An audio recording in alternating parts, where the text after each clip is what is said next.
eventually. All right, and we are.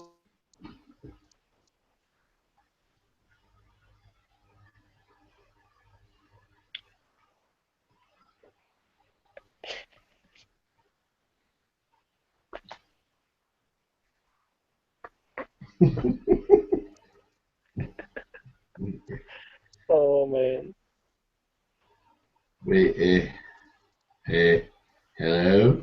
Say something. You were frozen. Yeah. Oh goodness, did you hear anything I just said? No. Awesome. So, well, you know what? Maybe it's good that Warhammer Weekly is running a little long. Most folks will miss that. So, we're live now, I think. So, welcome to episode 40 of Narrations and Lamentations with Matiram and the Boys. I am Matiram, your host, and with me, as always, are the boys, Skip and Michael. Say hi, fellas. Hello, everybody.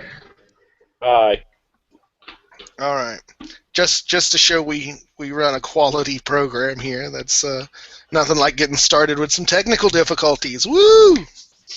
All right, guys. So tonight's episode is kind of a two-parter. First thing we're going to deal with is kind of a general overview of our experience with Vince Venturella and his stopover here as part of the Warhammer World Tour.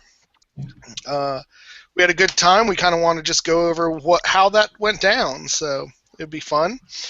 And then we are going to engage the topic of the week, which is what do we want to see out of Warhammer Fantasy 9th Edition. So, first things first, let's get on into hobby time. What have you guys been working on this week? We've actually been playing this week, so I haven't had a chance to work on nothing. All right. But what is all right? Well, then tell everybody, because I don't think you dealt with it last time, what your pledge for the PMP for this month is. Oh, my Wildwood Rangers, which I don't have right here handy, but yes, I'm going to get them painted because they do very, very well, even though some of them get sucked to their doom. So I can't wait to actually field an entirely painted unit of them. All right. And you, Michael? I got high elves painted. You got high elves painted? I got full rank of them done. They look beautiful. Right.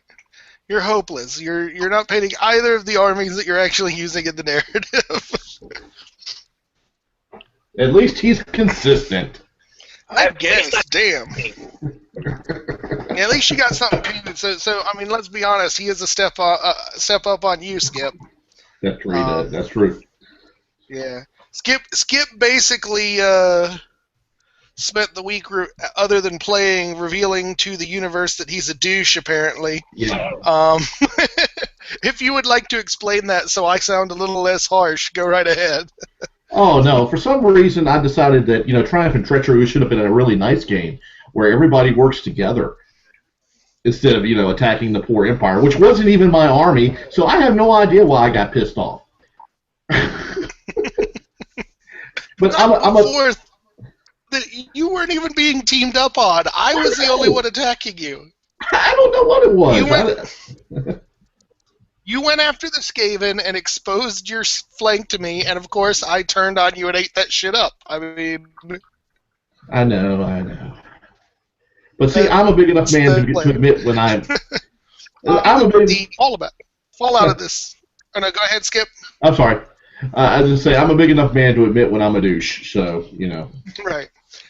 So anybody who wants to see the fallout of this, go over to Skip's channel. He did a very good video on his thoughts on sort of why that was and sort of the ramifications thereof. And there's actually some really good conversation going on from the view on that. So it's definitely a good watch. So go check it out. Now, me, hobby-wise, I finished my Stegodon, which is super awesome, because this is the first model that I have done a significant amount of magnetizing with. I wanted to be able to field any of the Stegodon options, either from the normal Stegodon or the Ancient Steg, but I didn't really feel like buying 3 Stegodon kits because they're stupidly expensive.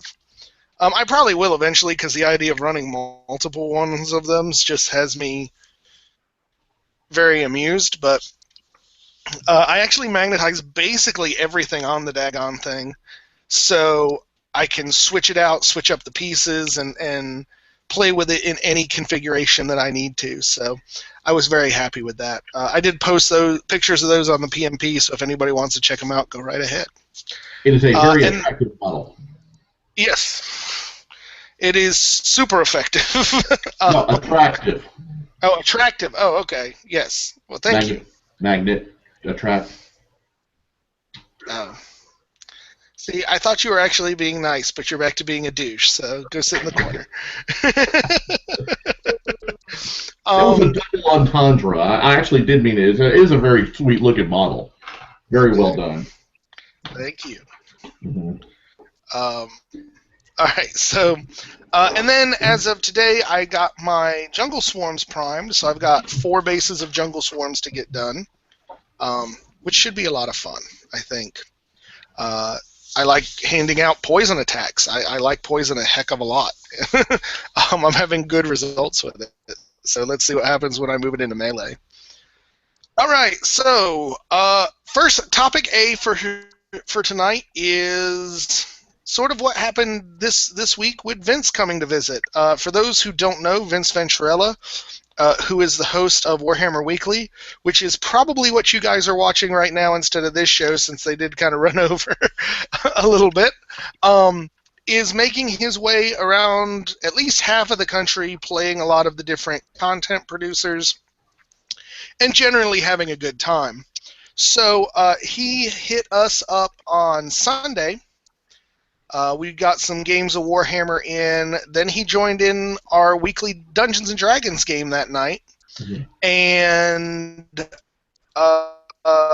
they, Monday, played more games and had a good old time with us. So first, general thoughts on meeting Vince and the whole couple of days, guys. What do you think?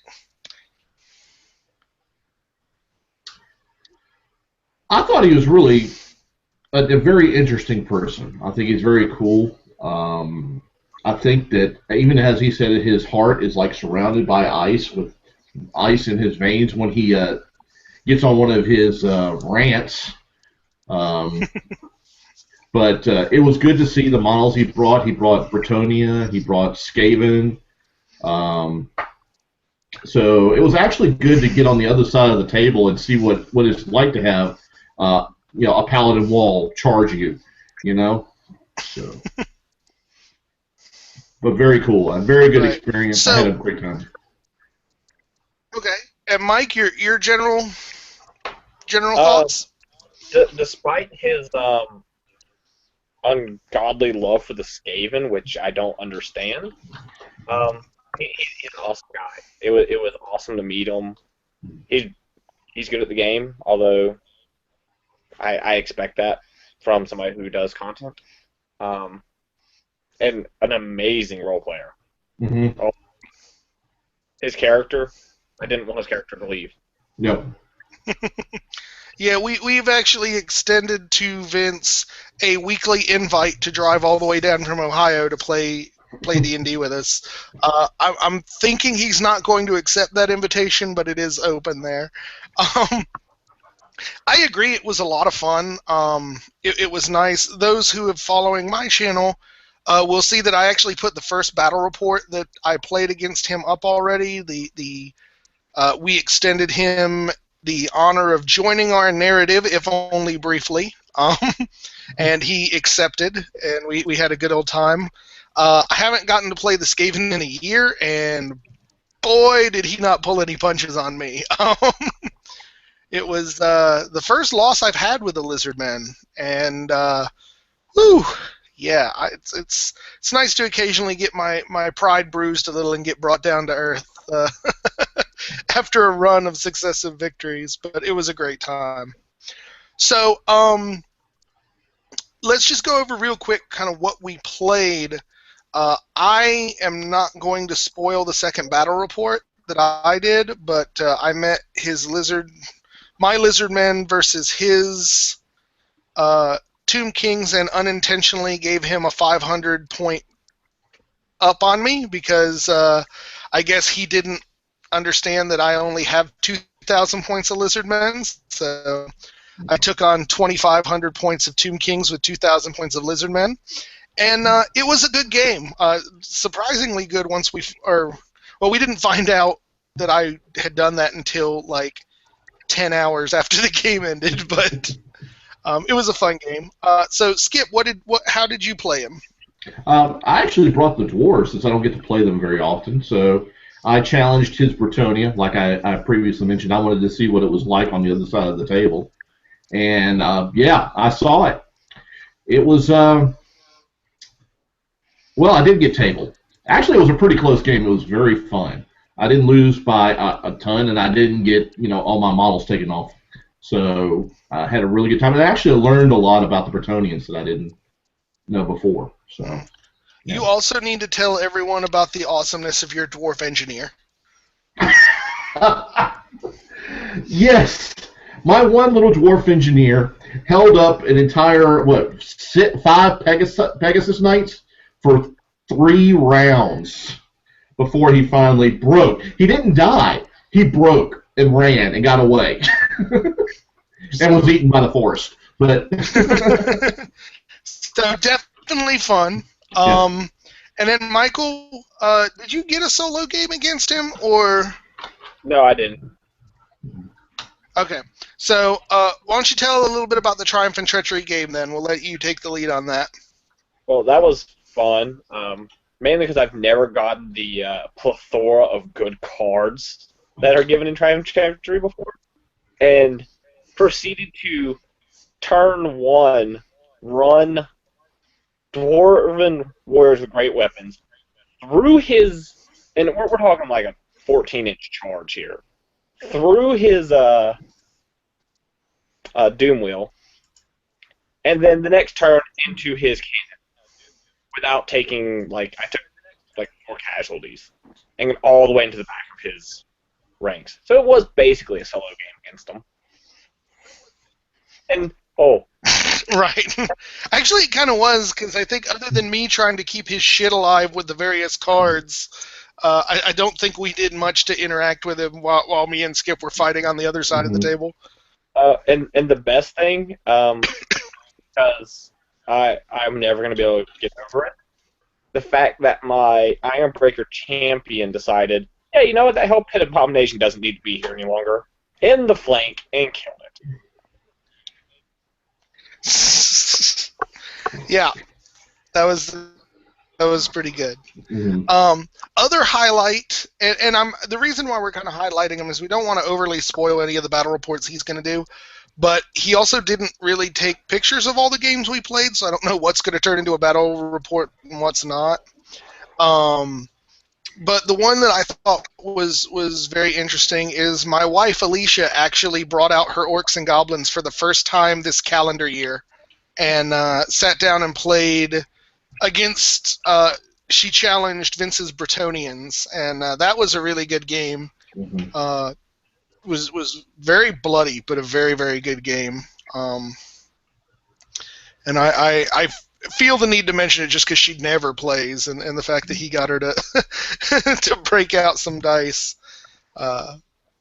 was pretty awesome. So, all in all, it was a very good experience. We certainly played more games of Warhammer in 2 days than we have since Michael and I went to Brawlers. So, it was an awful lot of Warhammer, awful lot of fun.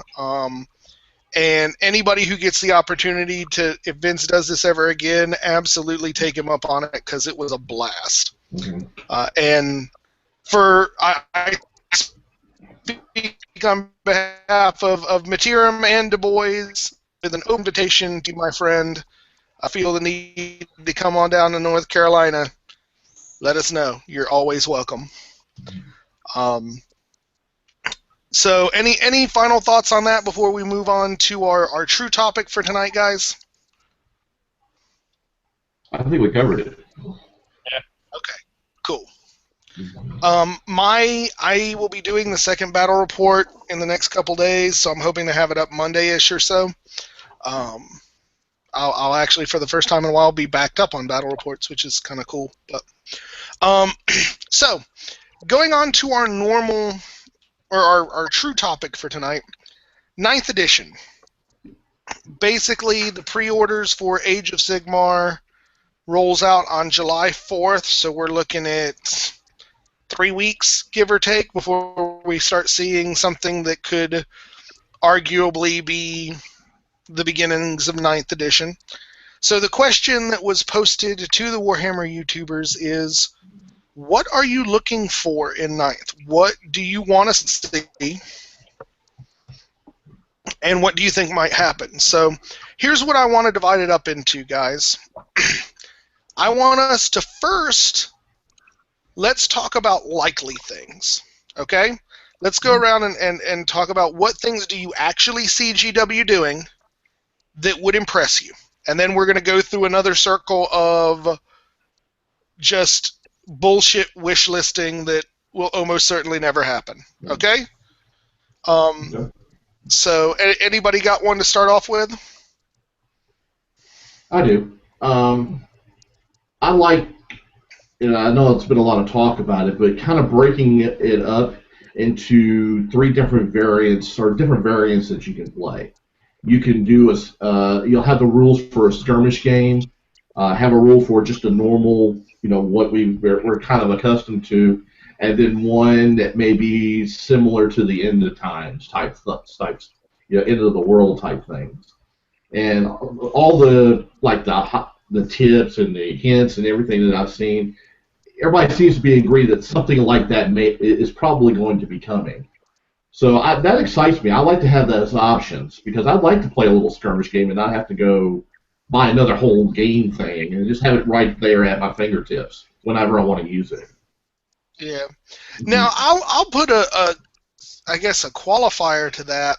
Mm-hmm. I don't know that I want them to be completely separate sort of game types. Mm-hmm. I would like to see the scale be actually scalable. Skirmish is cool, but I would like to be able to play a 500-point game and have it not be bullshit. I mean, 1,000 points is probably low as I would ever want to truly go. I mean, for most of the armies, you're having trouble fitting the 1,000 points. I think if you scale it down, I don't think Warhammer scales very well at the moment. And whether it's this sort of skirmish thing is introduced or not, I would like to see just the scaling work better. I would like to see a game be just as fun at 500 points as it is at 5,000 points. Mm-hmm. So what about you, Michael? What any thoughts on things that are potentially likely? And for any of the viewers, if you guys have any thoughts that you would want us to talk about things that are potentially likely or not, feel free to leave them in the comments. We're more than happy to chat. We didn't get any questions this week, so we're going to have to stretch it out. The hopefully, potentially, is that they stick with the whole ranks and not the 40k ridiculous where you go round bases and nothing's ranked up at all. I'm pretty sure from what they've said they're not going to go that route because we don't need 2 games that are exactly the same. Yeah. I certainly think the round bases thing has gotten everybody freaked out.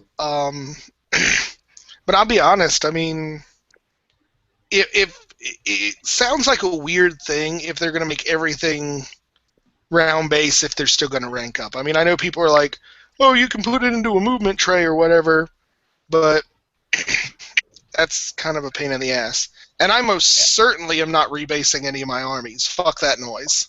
Mm. That is absolutely not going to happen. Either we can play them on squares or we'll stay with 8th edition. So one thing I would like to see, and I think it is potentially possible. I think it'll still go into this first grouping. Um, I would like to see Magic in terms of the lore. I would like to see Magic thematically in the lore work the same. I like the idea of the winds, the 8 winds of Magic, and that those are sort of moving across the world, and you harness them in different ways, and that's where Magic comes from. I think that's a very interesting lore bit for Magic and how it works, and the wizard schools and stuff like that. So I would very much like to see that incorporated in some way into the new world, and I think that's pretty likely to happen because Magic always pours from chaos anyway, and chaos didn't get blown to hell at the end of End Times. So I would like to see that lore and fluff of Magic stick around. So who's next? Any other lore ideas you guys would like to see in the potentially likely category? Like just for the Magic lores and everything? Well, no, I mean just anything in terms of when I say lore in that aspect, I mean fluff. Okay. I mean, let's be honest. We're likely going to see some of the armies go away, but I forget who said it, but somebody was talking about how they're going to basically roll everything under factions, which factions, whatever. I don't care if it's factions or however they call it. But the idea that the armies aren't getting knocked out of the game entirely, they're just going to be something you play within this faction. Mm-hmm. Like there's a faction of order, and the humans and the dwarves encompass that kind of thing. That I'm hoping to see, because it would make sense for the dwarves and the Empire to be included in the same book, as they have this, oh my god, we are the only alliance to ever exist.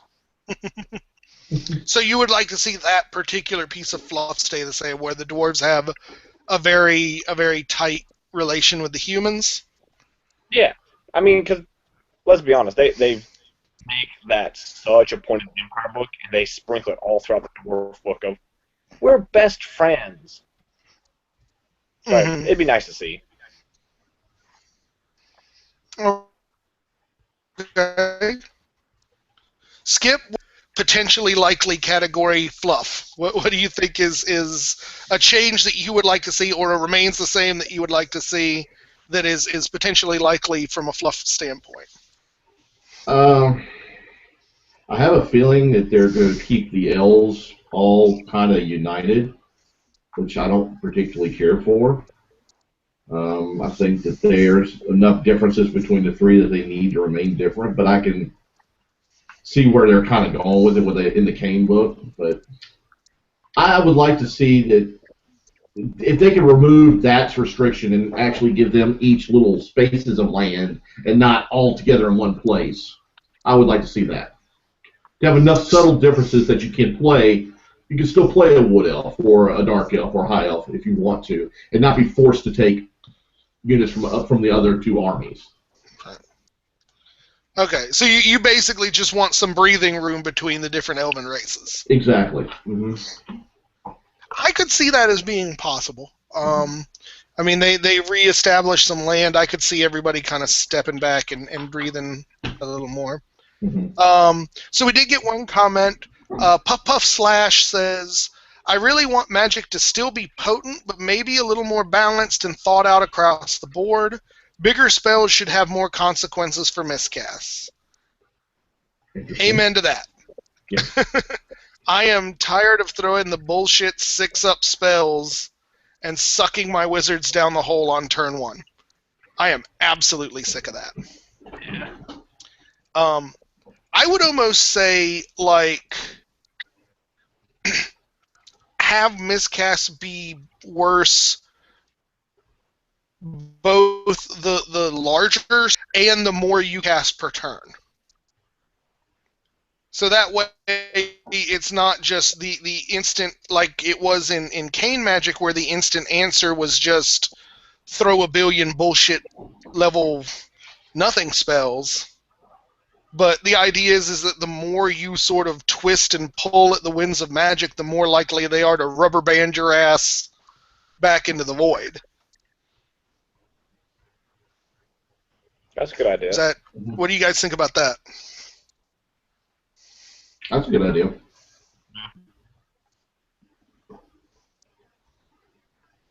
Have you ever wondered what exactly is in the void?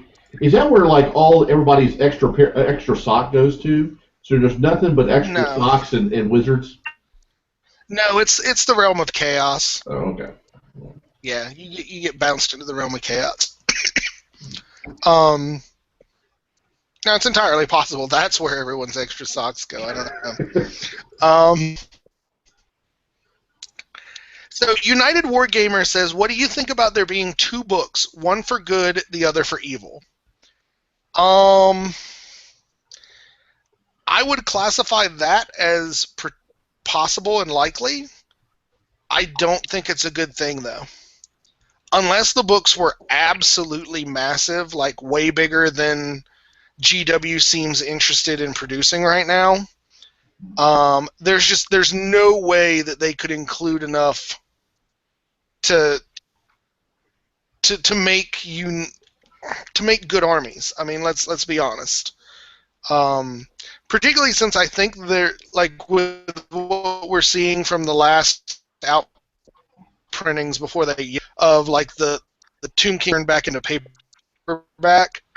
I imagine we're going to see a lot more smaller books. We're not going to see anything big enough to encompass all the good or all the evil races in a single book. What do you guys think?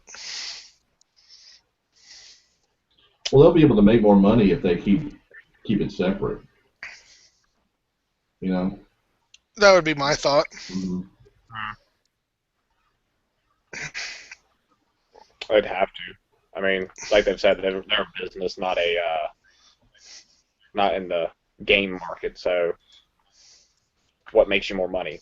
One big book or a lot of individual books? Mm-hmm.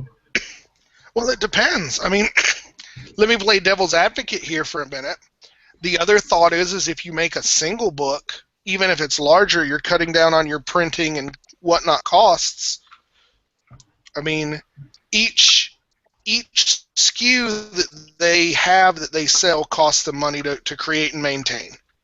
So that for those not privy to that, the idea is everything that you sell has a certain cost to be brought into the market. So you can reduce the cost on the company by bringing less things into the market, ultimately. Now, being that GW doesn't do a whole lot of things that normal businesses do, like market research or advertising or stuff like that, I imagine their cost per SKU is pretty low. But it's still something that they may think about. I mean, I don't know. Yeah, but I mean, at the same time, if you release one giant book that's way more than all books, then you keep all the new people out. And that's one thing they're trying to do is get more.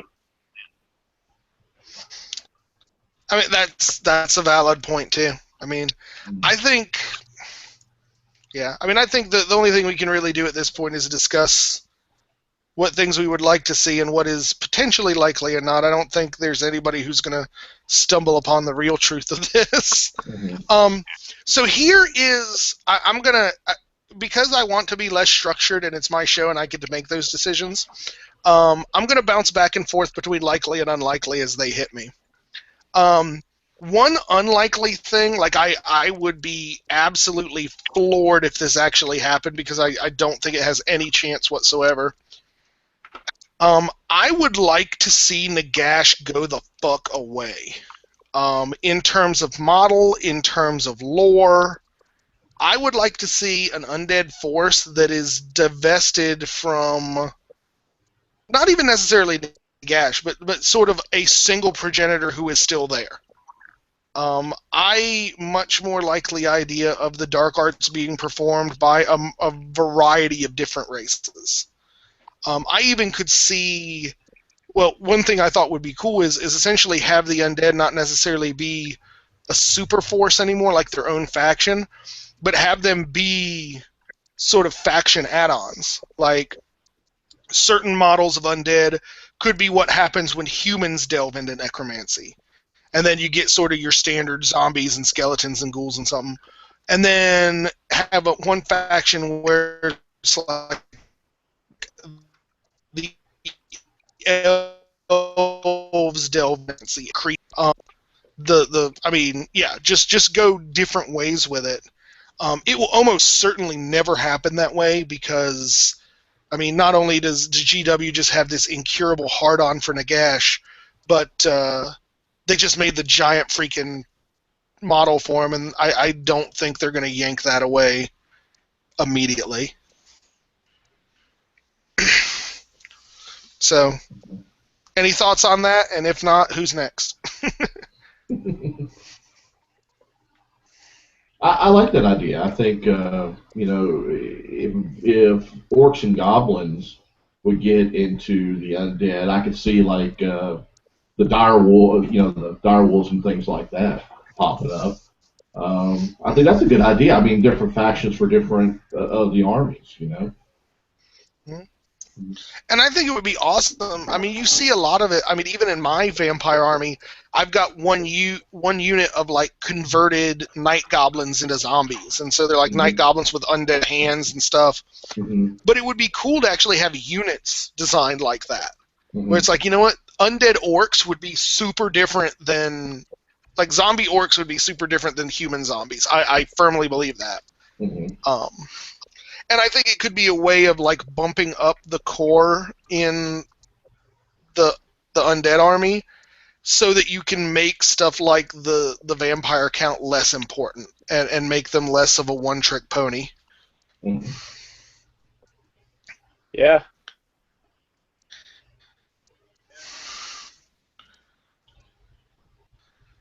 And what else?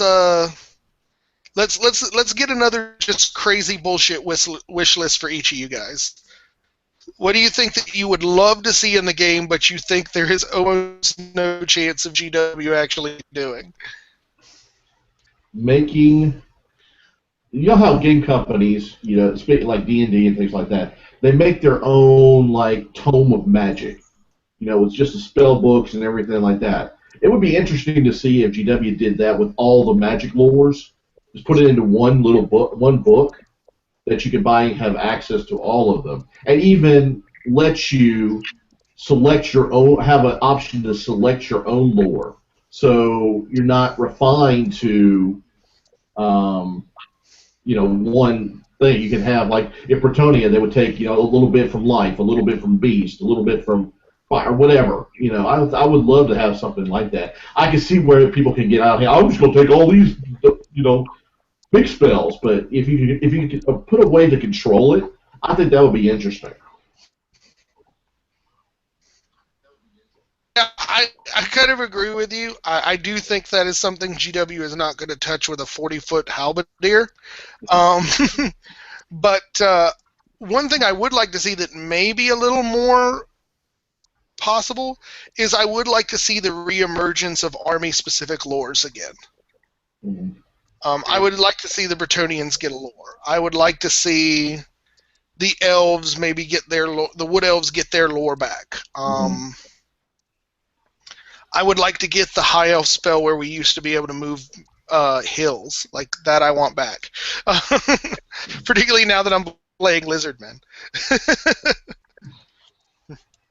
So what about you, Michael? What is a absolute wish list that GW will never touch? I don't know, maybe make the elves balanced, so, that I wouldn't have to deal with, oh my god, here's the greatest army ever! Don't buy any other army. Yeah, you know that's not going to happen. I don't know. I see the armies get, I don't want to say new models, but just new toys that are, like, they have more options for each of the armies. where it's not just you're going to see one list, where one list works. This is the best list you can get. To where you can go, I'm going to build 2 or 3 lists, and they're each equally good and equally different. Yeah. I agree, like, that would be cool, but I don't know that is physically possible. I think whenever you have a game where you have dice and numbers for things, mathematically there's always going to be a correct answer. Oh, yeah. Now, I think go into to make that even possible is more situational special rules. But even in that case, there are going to be some of those that are just going to be flat better than others. So you just need to find the best stats with the best situational special rules, and boom, you've got the obvious choice. Yeah. So apparently, Nicholas Belair says that I may get my wish about the undead if the rumor about the VC joining the vampire or the Empire pans out. Which I can't say that I would hate that idea. And he says Michael's wish should be to remove chaff because you refuse to use any.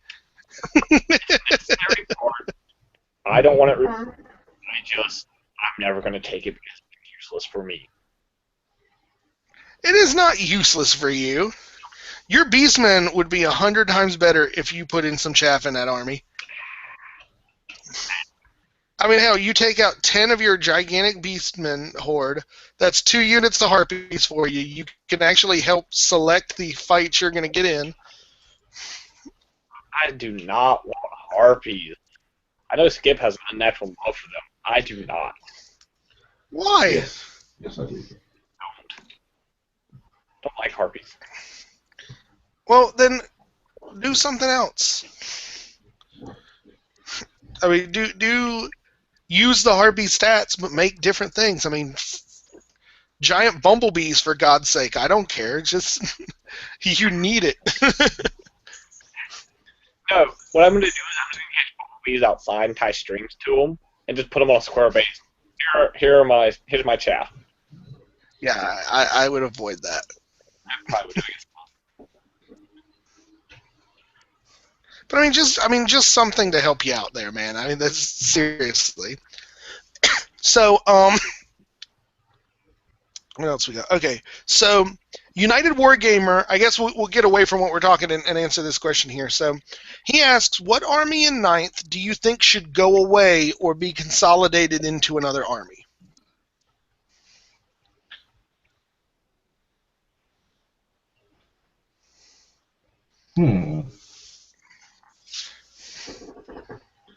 I don't know. I mean, I'll take the bullet on this one. Okay. I think Warriors of Chaos should go away. I'm waiting for the surprise shock and all. I think they're kind of unnecessary as a separate entity. I would be much happier. Kind of a return to the original Armies of Chaos, where they were all kind of the same thing. That way you could basically put your warriors back to this sort of demon-worshipping cult and actually have demons in charge of them. And I think, yeah, I mean, I think it would be interesting to essentially combine Chaos again to where, like, your Beastmen choices are your core, your Warriors of Chaos choices are your special, and your Demons are your rare. And maybe give some character options to mix that up, but I ultimately... I don't feel that the lore is strong enough for any one of them to stand on their own. I mean, demons are probably the closest it could be their own. They're stronger joined together. Now, if you could just do it without adding some of the ridiculous bullshit of the Legions of Chaos rules.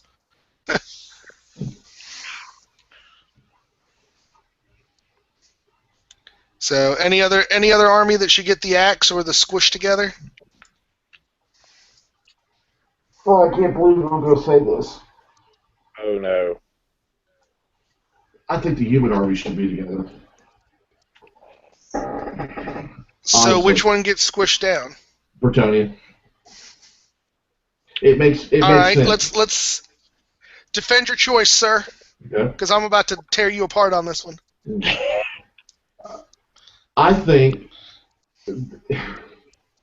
Well, if you go based on the end times, I mean they pretty much did that. They pretty much wiped it out. I think that you can use Bretonia. You can mix the two. I don't know. I'm having a hard time putting this into words, but I don't think Bretonia is going to make it into ninth edition. I really, really don't. And I guess in my brain, I'm trying to compensate for that, thinking, okay, well, maybe it will be okay if they go in with the Empire, or hell, even bring back the Halflings too, and just have all those options there. I don't know. All right. Turn So me into him, please. yeah. So here's how it goes down. First of all, I do not accept they got destroyed in the end times as a valid reason for anything, because the whole fucking world got blown up, so they got no special treatment there. But here is my reasoning why I think Bretonia and Empire need to stay separate. Because they are a microcosm of the order versus chaos argument that the entire world is comprised of. And now I think to make that make sense, you really have to go to take Bretonia back to sort of the 5th edition fluff, which is where I would want them to go. But it's the idea of the Bretonians are a very lawful ordered society. They are controlled by their knights. The peasants basically have no rights.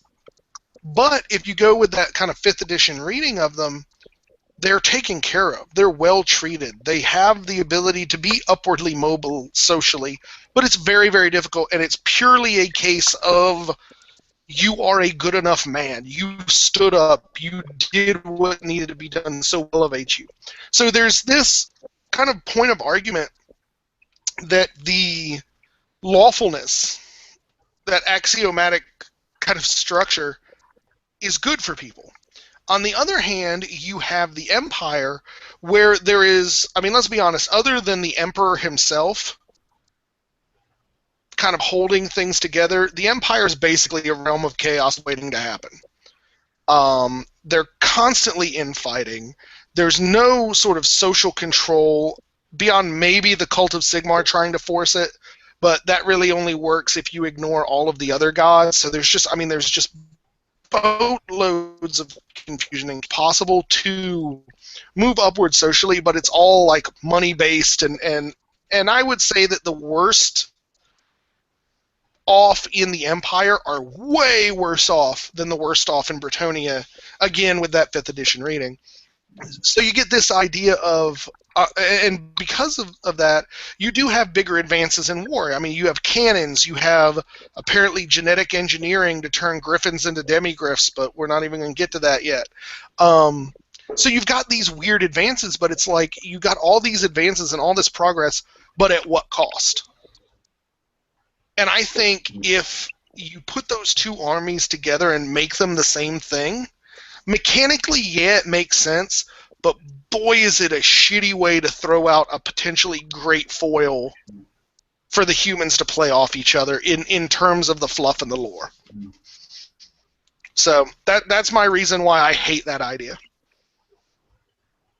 It sounds like I have to go back and read 5th edition Bretonia. I've never read that. Yes, sir. Go get you a copy. You can probably find it for $2 somewhere on eBay. The 5th edition book of Bretonia actually had them be a decent freaking group of people. That might renew my faith. Yeah. It's a good read. It's certainly a good read. So John Crayer, and sorry if I pronounced your name wrong, John. He pops in with, being a Skaven player, having exclusive magic can be beneficial. There's no mucking around trying to fit a certain lore into a list build and vice versa. More army-dedicated lores would be something you could get behind. And I definitely agree with that. I think you need more of that. Um, let me see if there's anything else. Can they, hopefully, Ninth Edition fix the Anvil of Doom? Yeah. So, all right. So Nicholas says, if we assume Ninth is a sequel, it was revealed the entirety of the Brett Society was based on a lie. All right. I'll bite on this one, Nick. Let's go round 2 on this. All right. If something truly good stems out of a lie, what is the harm of the truly good thing? Yeah, maybe the starting point, the event that kicked everything off was wrong-minded,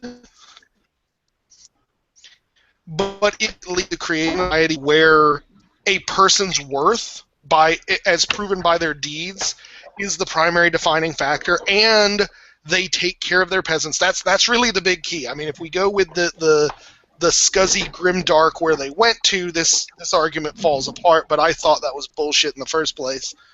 But if you have an Arthurian, I mean,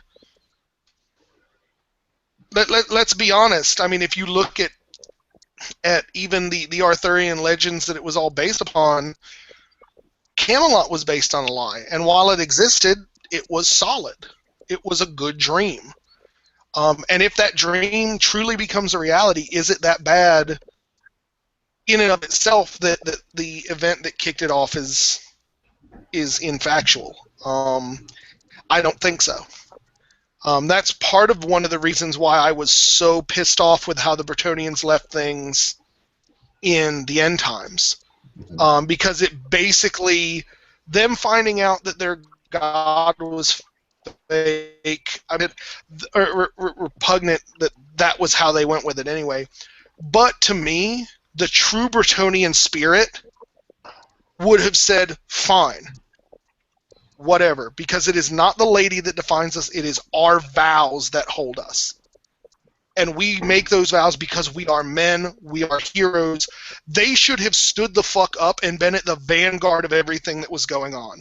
But instead, they crumbled and they went away like whiny little bitches to go die in their own homes.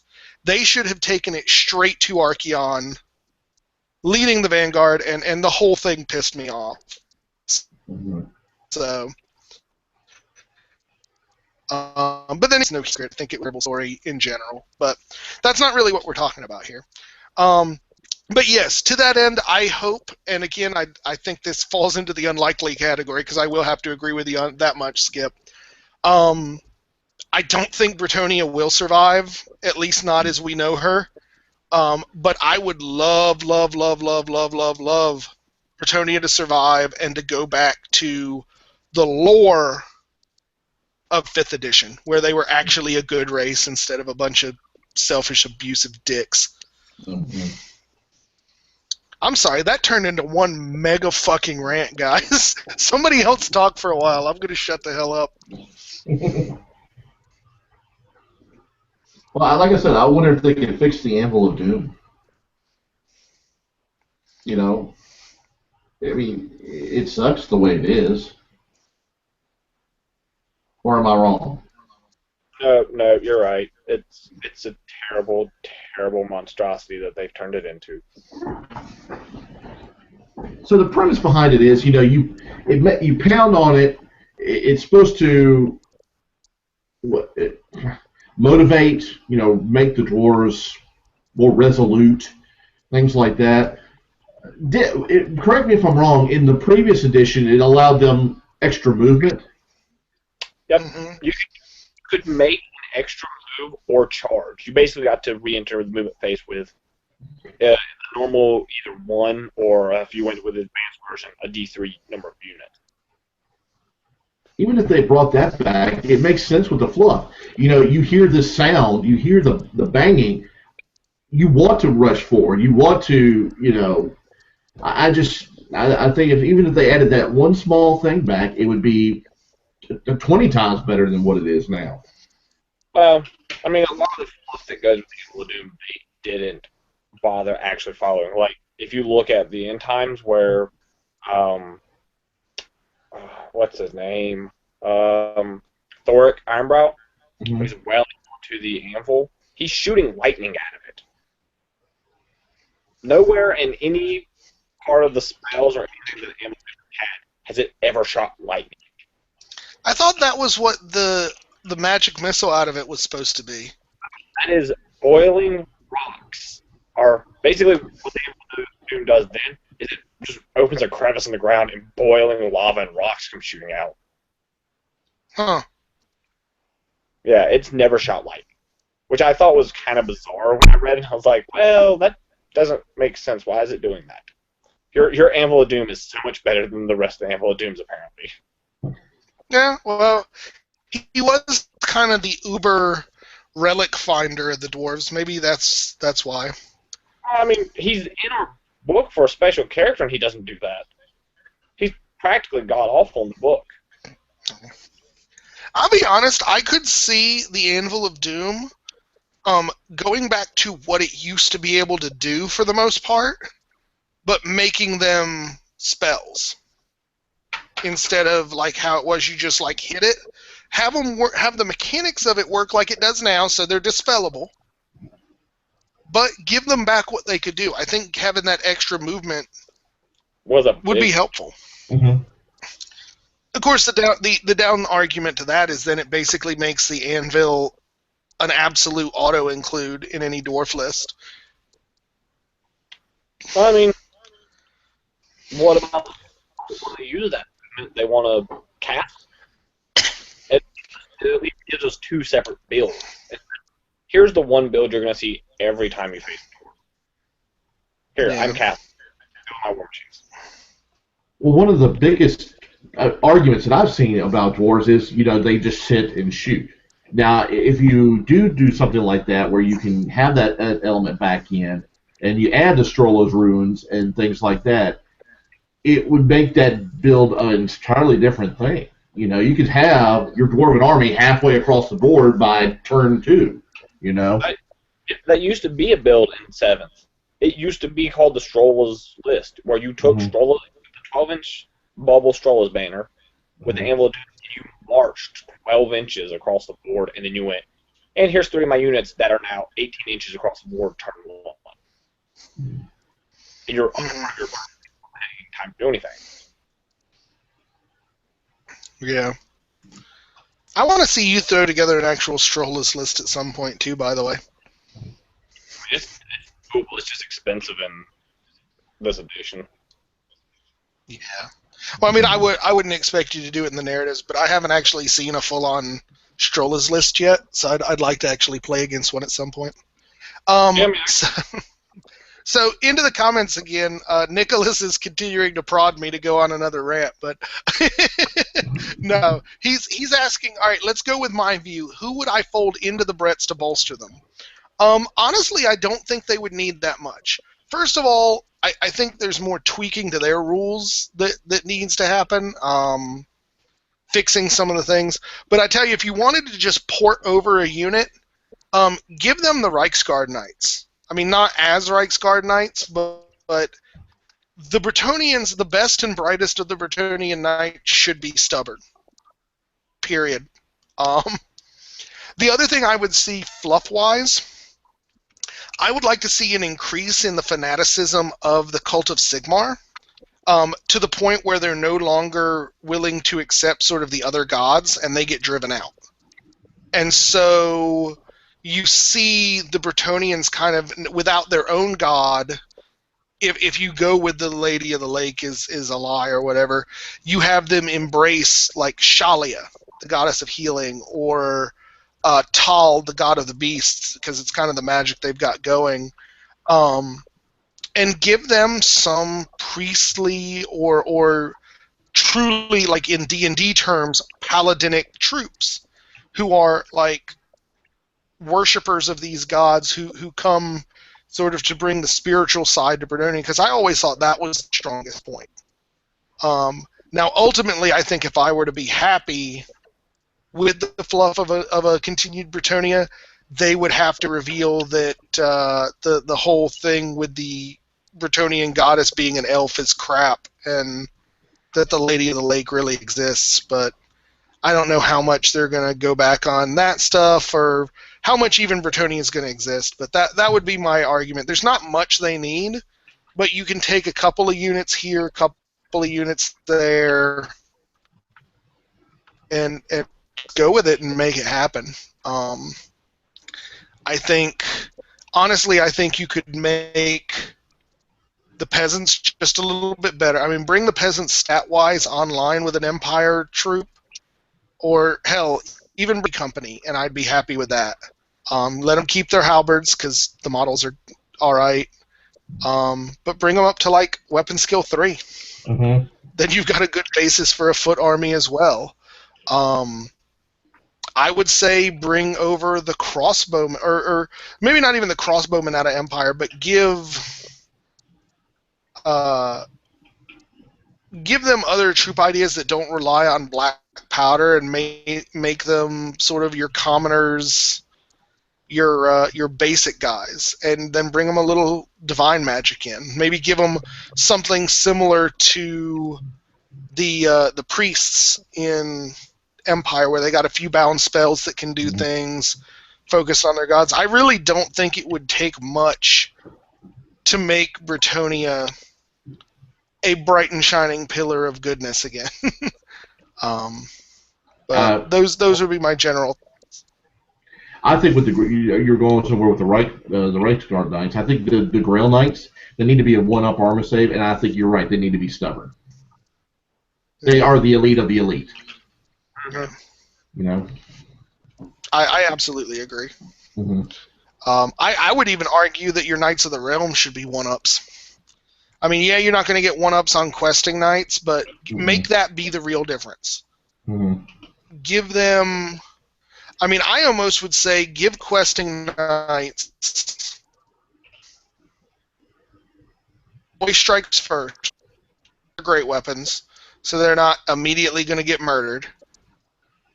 But have it be a big difference between the 1-up to the... What is it? 1-up to 3-up? Mm-hmm. Because, I mean, right now it's 2-up to 3-up. That's not a huge difference. Now, I mean, it's made a little worse when they're always strikes last, but I think more difference needs to be made, and you need to give a reason for people to take questing knights. But yeah. Boy, I think my rant has driven away the viewers. As soon as I finished with that rant, our viewership dropped down to dick. Nicholas says, I think he's the only one watching, by the way. He says that they could have the new world that actually has a Lady of the Lake, which would be freaking awesome. Mm-hmm. But he says heavy cavalry palabrolocks could be cool. Wow. Yeah, I absolutely agree. They should have something like that. Mm-hmm. I would actually want it to be like a unit of like damsels, something like that. Because I like the damsels as a caster. Mm-hmm. Give them something, or maybe like woodsmen on horseback. I don't know, like friars or something. Go all Friar Tuck on that shit. It would be cool. I don't know. There are a lot of options. I think the fact that Bretonia hasn't had a book in 10 years just shows the lack of imagination out of GW in that area. I don't think there's any real other excuse for it. So, apparently to prove that Nicholas is not the only one watching us, United Wargamer asks, do you feel this could be it for Warhammer Fantasy Battles if it doesn't sell well? I'll let one of you guys handle that one first. I've got some thoughts, but this may be my initial gut reaction is this may be their last. Let's give this a try before we sell this thing off to somebody else. And that's my initial thought of this whole thing. I think that's why they cleared out the world with end times. I think they're trying to start with a fresh slate and see what happens.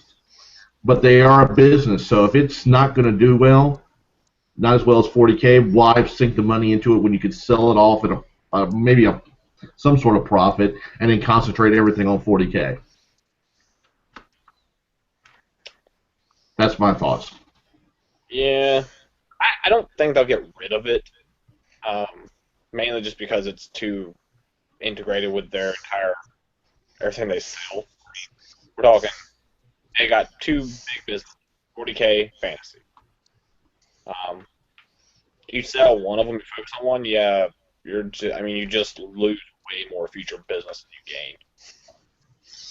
Yeah. And then, like, hey, it's like something bad happens, they're immediately oh, well, what happened to fantasy? Let's go ahead and start selling all of our models because they're going to do the same thing. Yeah. I am kind of more inclined to agree with Michael on this one. I think the IP for Warhammer is very valuable. And I do not see GW giving that up without a fight. Now, whether GW gets bought out entirely by somebody is an entirely different question. But I think this is, as much as I hate to say it because of how badly it went for D&D, I think this is them gearing up for their version of 4th edition D&D. There's some holes, there's some things they need to fix. The product that they're producing is not working and not making money. Very similar to how it was going on 3rd edition at the very end.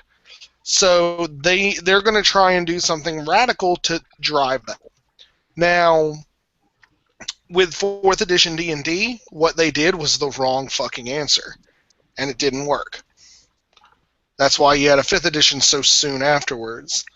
I'm inclined to think if GW makes the wrong call here and it does turn into the redheaded stepchild of the editions, they may fall back and punt. They may close down Warhammer Fantasy for a little bit. But I don't think they're going to give anybody else the IPs or the ability to make money off it. They've guarded them and protected them too jealously to let that happen. So you don't think? So, I'm sorry. No, go ahead, Skip. So you don't think that they would do like they did in 3rd edition, where they did the open game license? Oh, hell no, hell no. With as speed dial as GW has their legal team, no way. That is never going to happen. Never. What they are much more likely to do is sort of close down Warhammer Fantasy, focus on 40K, and then do a relaunch at some later date. Maybe if they feel that things have sort of in the industry around them have calmed down and whatnot. But ultimately, I think that the big problem that sort of thing would have is that the people making the decisions for GW are sadly misinformed about who their customer base is. They always talk about how they make collectible miniatures, and that's not true. They're making parts for a game. Whether they make the rules for it or not, that's what those pieces are used for. Very few people are just getting these things to paint them and put them on the shelf. So I think their fate is linked to the rules, but I don't think they realize that yet. Which, frankly, just shows, in my opinion, how short-sighted the leadership there is, but that's a rant for a whole nother time. So, I've been ranting for a while. This was not meant to be this angry of a a show. Somebody else talk about something they want in 9th edition. Quick. Save the show, Michael. Dwarven Cavalry. I want Dwarven Cavalry. It's not difficult. Just give it to me. I don't care if it's a damn goat. Give me cavalry. I want dwarves riding on goats. I can be on board for that. I don't care. But something that makes me more than movement 3. I don't care if it's a goat that goes movement 4. That'll work. I'm hip to that. I'm Harley riding. That's what I want. You want what? Like you just think they ride the goats and the horns are like Harley handlebars. I think they're somewhat less likely to do that specifically, but yeah, I could. Here's something. Here's an easy fix for that. For Okay. something that moves a little bit faster.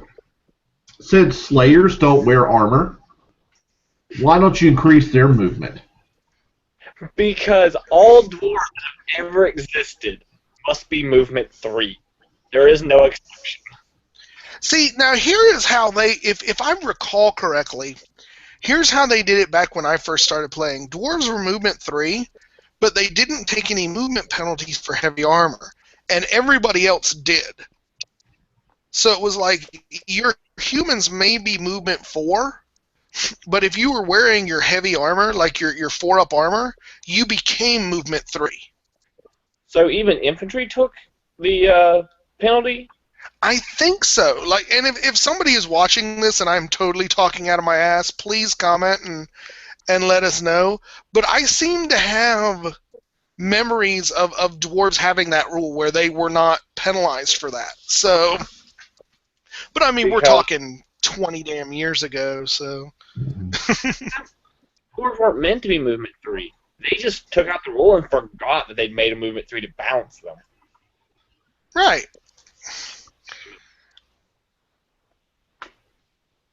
Yeah. Of course, in actuality, what it did is it just made the light armor-wearing elves even better because they were that much faster than the people who could actually resist their attacks. But Another thing I'd love to see. so here's. Oh no, go ahead, Skip. No, to be able to protect monsters from cannon shots to a certain degree. So you would encourage people to actually put them on the board if they're facing a cannon army. Mm-hmm. You know, not make it overpowerful, but at least give them a fighting chance. Yeah. I think you give the monster like a dodge save or something against cannonballs. Mm-hmm. Plus, the Sky Cutter, if you have the character on it, gets a 4-up save to dodge shooting. Mm-hmm. Yeah. Do something like that. I mean, I would say, so give flying monsters a 4-up, give ground monsters a 5-up. Mm-hmm. I would be happy with that. Yeah. Then you have instant fix to instant cannonball shots on your monsters, and people will start taking them more. And GW makes more people buy. Exactly. I'll tell you, here's something that I would like to see stay, that I hope is likely. I would like to see the dwarf rune system stay. I think it's something that makes them very unique in the absence of magic. And I think if they rework them, or because they're making them, if they make them part of another army, that they're going to flush that, and that would make me sad. Mm-hmm. That would be well. I mean, the runes are an intricate part of building a dwarf army. Mm-hmm. Well, and they're an intricate part of the fluff too, I think. Yeah, no, they're fully. I mean, the runes are mentioned probably more there than most of the characters are.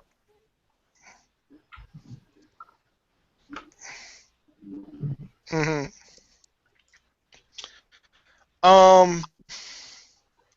And here's one that I think is not going to happen. I would like to see the world stay, like the Warhammer world, stay an Earth analog.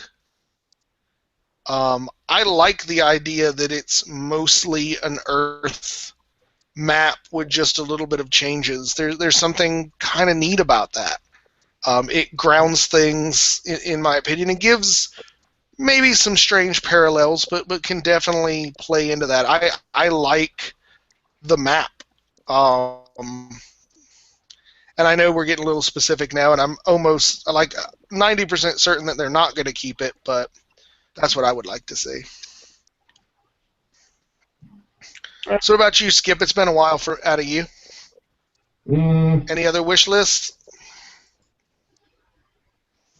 They just don't fuck it up too much. That's very vague of you. I mean, I want to be able to say that, yeah, we would welcome Ninth with open arms, and be all warm and fuzzy. But I don't think it's going to happen that way. After I the think, end time, you can be open armed. What? And after the end times, who can be open armed? I mean, they kind of just went, and we've given up on line at this point. Yeah. As strange as this sounds, I almost would be more open to a radically changed Ninth Edition had End Times not happened the way it did. Yeah. If that makes any sense. I mean, I feel, going back and thinking about the End Times and like re-looking at it, I feel absolutely tortured. Um, like, and I mean, I know there's the argument that, you know what, good is never going to win in the Warhammer world, blah, blah, blah, blah, blah. But I think there's a difference in good not winning. If you want evil to win, that's one thing. But at least make it a good story. I mean, good didn't win in the End Times because of one stupid jackass. Blame Manfred. But even before that, I mean, it was happenstance. I never felt like the good forces even had much in the way of agency. And so for somebody who likes the good side of things, or even the neutrally good side of things in terms of the ogres, it felt empty. And just after 5 books of feeling empty, I don't have any trust left for their ability to tell a story. They really have eroded the hell out of my personal trust. Now, I'm not even going to say that anybody is bad for liking it or that they don't, but I mean, for me, personally, as a buyer, I have much less patience and much less forgiveness for any fuck-ups that happen from this point forward. So I'm probably going to be much more critical of Ninth Edition because of that. And particularly from a lore standpoint. Because that's something that is very important to me in playing this game. And I mean, let's be straight. If I'm not 100% on board, we're not going to go to 9th. We're going to stay in 8th. So I think I think I would be more accepting if they just popped a rapidly changed 9th on us and filled in this is what happened in a blurb at the beginning. Yeah. I would feel like I have more of that patience and more of that acceptance stuff than I do right now. I can understand wanting to change things, and maybe doing like comic books do like the Crisis on Infinite Earths or something like that. I don't think they did it very well. I think if they wanted to clear out some of the named characters, there would have been a better way of doing it. I just don't. It's just left a bitter taste in my mouth. Everything. You said it before. By the time you got to the last book, we didn't give a flying flip what was going to happen. You know. Yeah. I don't mind bringing in new characters, and I think you need to do that to kind of freshen things up. But it could have been done a whole hell of a lot better. I mean, you know what? They could have just said all the characters died of old age, and I would just been like, all right, that makes sense. I mean, they've been around forever. Yeah. Mm-hmm. Or just forward it. Say, okay, this is the 9th edition is now 300 years in the future. Something like this, throwing out a rounded number. Yeah. You still have the fluff that you took so long to build, and not just flushed it. Yeah. But you can add on to it. I don't know.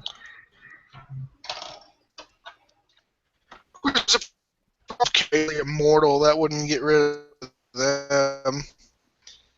Yeah, that's true. I mean, I guess you could say Kane happen because that was the closest thing to a good story that I think came out of...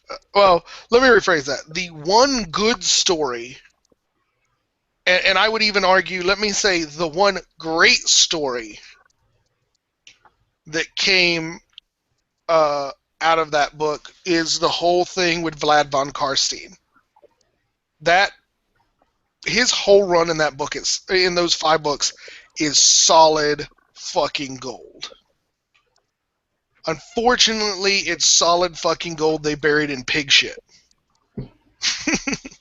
Yeah. But the closest thing beyond that to a good story was Cain. Like, I could see them keeping Cain and kind of basing things off that. I mean, now you've got 3 types of elves that are living together on the old world. That provides a lot of conflict potential there. I just think they didn't need to go through with basically the other 4 books.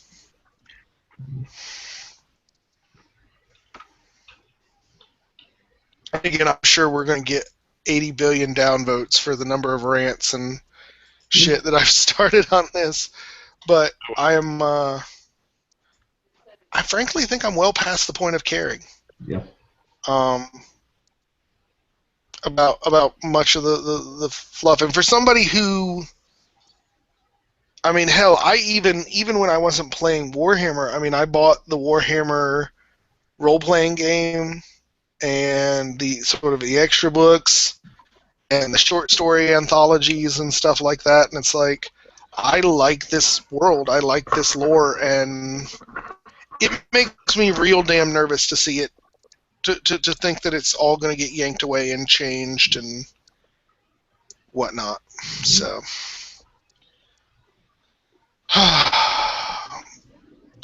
so I don't think we have any more comments, fellas. Okay. And I think we've beaten this horse about as much as we can beat it, unless you guys have anything else you want to put forth as a last minute thought. Nope, I think we pretty much sure stomps a lot this whole thing. Oh, as a side note, let's end on a funny note. So, I don't know if anybody watched Anthony's little paint of soda that I was involved with before Vince got here, but he said the one thing that he was going to do when Vince sent down was he was going to send Vince to rescue poor Sir Stomps-a-Lot's horse. It's been, what, 5 months since I put that thing together, that Bretonian man-eater, and this is still the only thing people talk about is that poor, suffering fucking horse. Well, my new miniature, I've decided to appease people what I want to do, and I don't know that I'll get the pieces to it, but this is just a thought in my head. I want to make a new Sir Stomps-a-Lot where I've taken the horse out, and he's just there standing in a puddle of blood and horse bones, just having crushed the damn thing.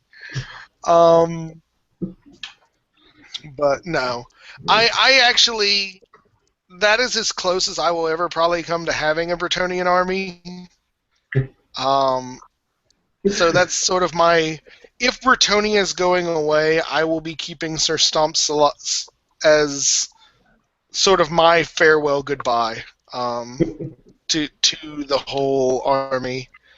Because I think it's a great lore army and a great fluff army, and I find myself, and it's weird that I'm getting like this about basically imaginary people in a game, but I feel sad at the idea of Bretonia not existing as a playable force and in the fluff. And I know everybody's going to be like, oh, well, it's still there, blah, blah, blah, blah, blah, you can still use your models, blah, blah, blah, blah, blah. But let's be honest. If they're going to be doing what they say and they're coming out with these campaigns and advancing fluff in other ways to make these new models, and they're not supporting Bretonia or ogres or lizardmen or whatever it is that they're getting rid of, those things are going to be forgotten in the fluff. It may not happen in 2 months, it may not happen in 6 months, but as those new books and those new campaigns come out, that's where the energy and the fluff and the interesting stories are going to come from, and the forgotten armies are going to be forgotten, both in terms of mechanics and in terms of lore. And that is a depressing thought for me. So, sorry, we totally failed to end this on a high note. But that's pretty much what it is. I mean, if you want positivity about this, go watch Vince's show. He is certainly positive about this whole thing. Though I would argue it's very easy to be positive when all the armies that you play were lifted up by the end times. But come to us for soul-crushing depression, right? Is that going to be our new tagline? Because I think it needs some work. Yeah. So, all right. Any thought? All right. Hearing nothing. Wanted to thank everybody for watching through with us this long. We've been going an hour and a half. But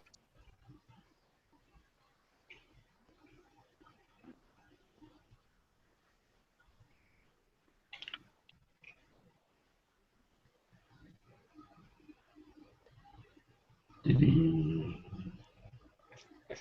I think he might have froze. Yeah. next week, where we will be back for a brand new episode. So, good night, everybody. Say good night, fellas. Night, fellas.